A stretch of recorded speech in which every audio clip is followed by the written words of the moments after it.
नमस्कार दोस्तों, स्वागत है आप सभी का आपके अपने चैनल द रिटेल इन्वेस्टर में। यहाँ पे मैं बात करने वाला हूँ दोस्तों आईआरएफसी की। स्टॉक आग लगा रखा है, स्टॉक में जबरदस्त तेजी का सिलसिला जारी है और ये तेजी क्या कल यानी सोमवार को भी जारी रहेगी, इसको लेकर के निवेशक अब आप कह सकते हैं बहुत ज्यादा उत्साहित है दोस्तों। और आप देखेंगे कि सिर्फ आईआरएफसी ही नहीं दोस्तों, अगर आपको मैं बताऊं तो आईआरएफसी हो गया, आरवीएनएल हो गया और तमाम जो पीएसयू रेलवे स्टॉक है उनमें बड़ी तेजी हो रही है दोस्तों। और इसमें आईआरएफसी भी पीछे नहीं है, ये अच्छी चीजें हैं। तो इस वीडियो में चर्चा ये करेंगे कि भाई आईआरएफसी में जो तेजी चल रही है वो कब तक जारी रहेगी, कुछ हद तक रीजन क्या है इनकी तेजी होने का, और ये जो आप कह सकते हैं जो ये लगातार एक समय जो नेगेटिविटी दिख रही थी वो निवेशक जो ये कहने लग गए थे बस भाग जाना चाहिए, अब जब ये तेजी वापस शुरू हो गई है तो क्या स्टॉक में वापस से अब एंट्री करनी चाहिए कि नहीं करनी चाहिए, इन तमाम चीजों में चर्चा करेंगे दोस्तों।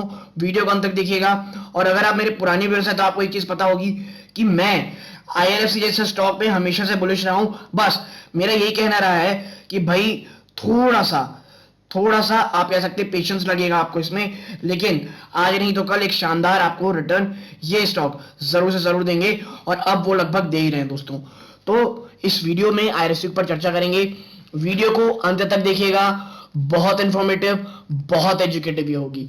लेकिन आगे बढ़ने से पहले अगर आप इस चैनल पहली बार आए हैं प्लीज सब्सक्राइब का बटन दबा दें, वीडियो अच्छी लगती हो लाइक जरूर कीजिएगा। तो अब विदाउट वेस्टिंग टाइम सीधा लेके चलता हूं मैं आपको शेयर प्राइस की तरफ। देखिए आईआरएफसी यानी Indian Railway Finance corporation limited, और फ्राइडे को यानी लास्ट ट्रेडिंग सेशन में 4.39% कितना 4.39% की आपको ये स्टॉक तेजी दिखाया है दोस्तों, ठीक है। और मैं यदि आपको दिखाऊं अगर पिछले 6 महीने में दोस्तों, ठीक है, आप 6 महीने में देखें स्टॉक ने 9.5% से ज्यादा की तेजी दिखाई है, कितनी मोर देन 9.68%, ठीक है, मोर देन 9.68% की आपको यहाँ पे इसने तेजी दिखाई है, ठीक है। और अगर हम थोड़ा आगे चले और 1 साल की बात करें तो देखिए हम क्या जिगजैग पैटर्न रहा है। आप देखेंगे यहाँ पे ये गिरा और अब ये वापस यहाँ उठने शुरू हो गई, तो ये कई हद तक ना राउंडिंग बॉटम भी बना रहा है दोस्तों, देखिए। लेकिन इसको राउंडिंग बॉटम को आगे बढ़ाने के लिए इसे तोड़ना पड़ेगा दोस्तों। और जब ये इस लेवल को तोड़ेगा ना, और बता दूं ये क्या है, ये है दोस्तों, आप देखें तो लगभग 25 रुपए 40 पैसा, 25 रुपए और 40 पैसा, और एग्जैक्टली में 26 रुपए। अगर ये 26 रुपए से ऊपर जाता है दोस्तों तो एक बार को 30 रुपए के दर्शन जरूरी अपने निवेशकों को कराएगा।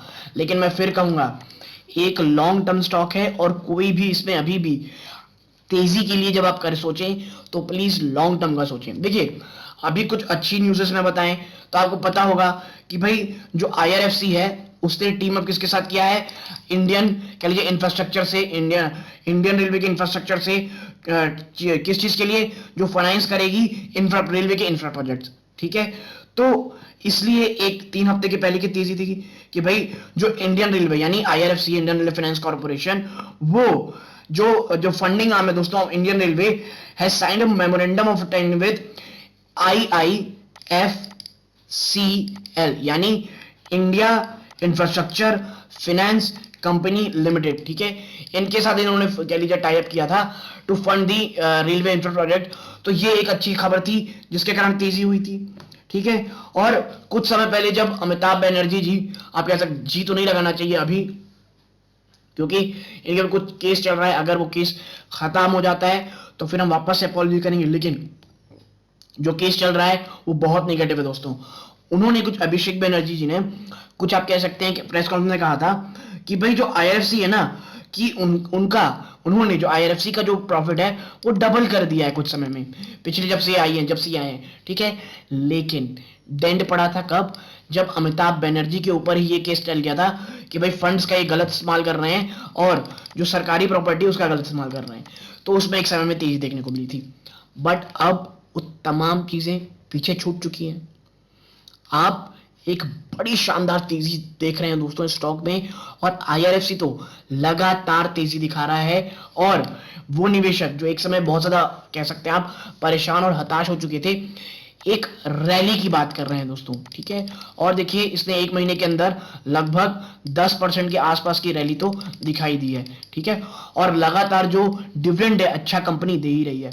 तो मेरा बस यही कहना है दोस्तों, 2023 तक ओएफएस आने की बातें चल रही हैं, तो उससे पहले कोई भी तेजी हो तो कोई बहुत बड़ी तेजी में कन्वर्ट होना बहुत टफ है।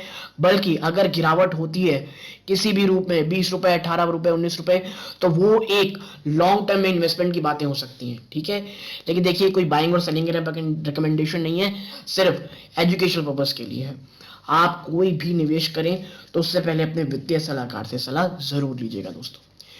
तो यहां तक जुड़े रहे, अपना कीमती समय दिया, इस बात का बहुत बहुत धन्यवाद दोस्तों। ये इस वीडियो का अंत है। जय हिंद।